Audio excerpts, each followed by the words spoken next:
Good morning, students.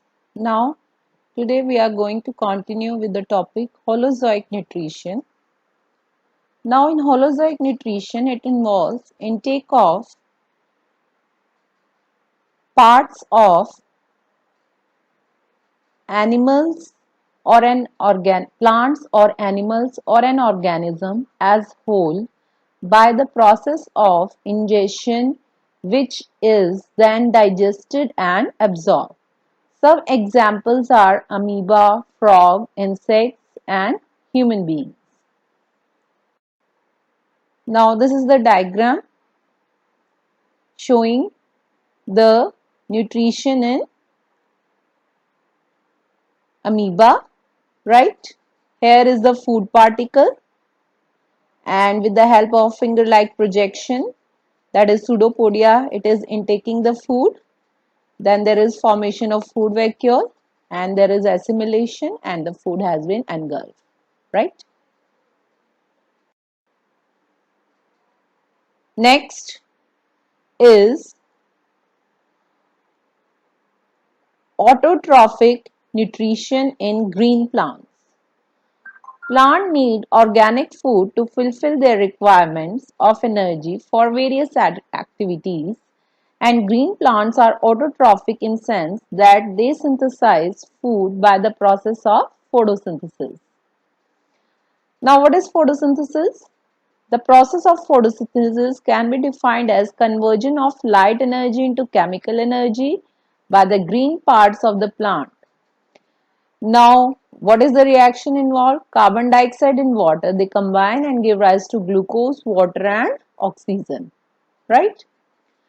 Now, the process of photosynthesis occur only in green plants because this process requires presence of green color pigment called chlorophyll. You must be aware about the term chlorophyll. It is a green pigment present in the leaves. Now, this is the diagram showing the process of photosynthesis. This is photosynthesis.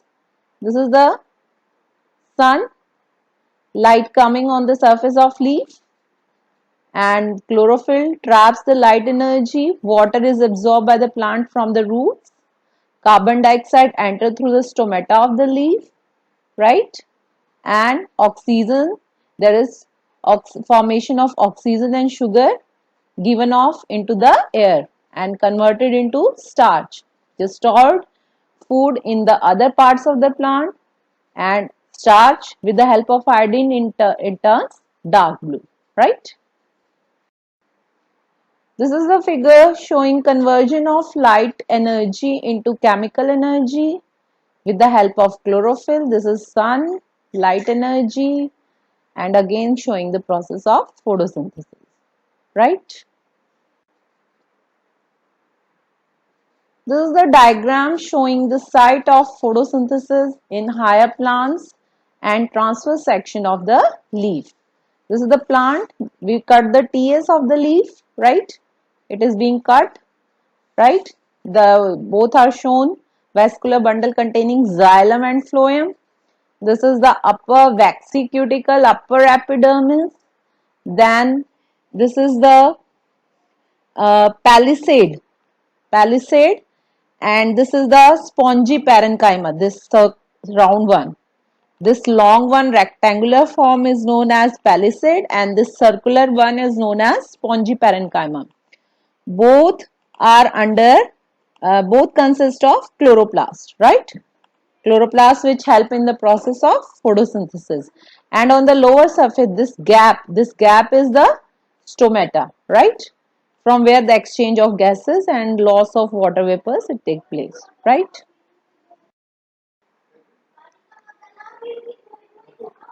Now the side of photosynthesis.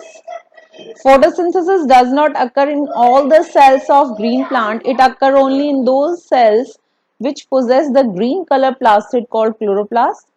Chloroplasts are not found in upper and lower epidermis of green leaf. They occur in the space between. I told you the space between, which consists of palisade and spongy parenchyma, right? The space which consists of palisade and consists of spongy parenchyma.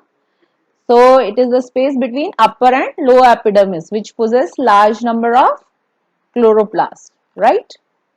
And the raw material for photosynthesis are carbon dioxide and water, right?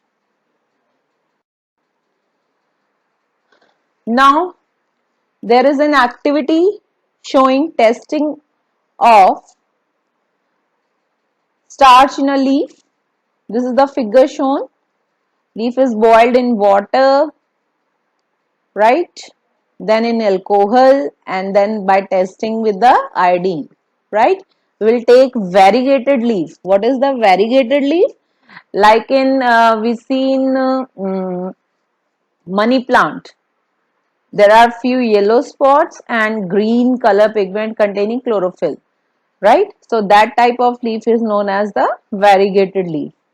So to demonstrate the chlorophyll is essential for photosynthesis, keep the potted plant and variegated leaf in dark for 3 days so that leaf becomes free from starch.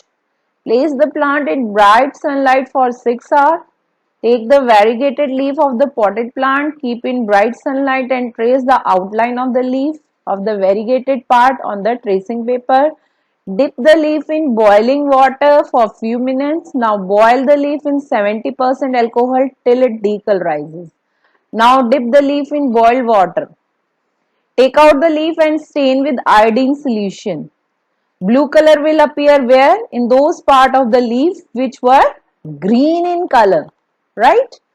And it will not appear in variegated parts which were yellow in color, which shows that starch formation take place in green parts of the plant. Yani ke, that's why the chlorophyll presence is necessary for the process of photosynthesis, right?